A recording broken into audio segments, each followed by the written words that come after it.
কে মানে কোরআনের কথা? এখানে আছে যে ব্যক্তি সুদ খায়, কি খায়? আরো আসতে বলেন।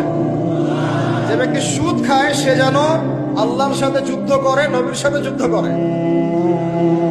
আস্তে আস্তে বলতেছি না আমি কথাটা, কোরআনেই আছে। কে মানে কথা? কে মানে? নবীজি বলছেন সুদ যে ব্যক্তি ছাড়ে না সে যেন তার মায়ের সাথে জেনা করে।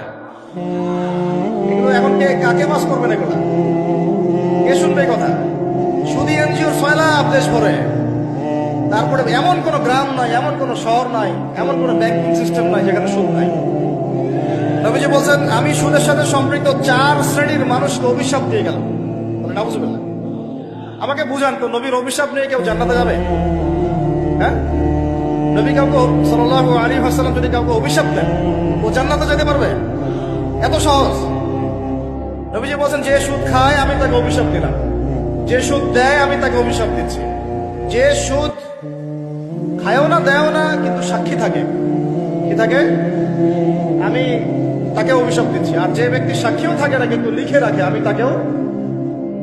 বলেন তো এর মধ্যে পড়লো কিনা? পুরো সিস্টেমটা পড়ে নাই?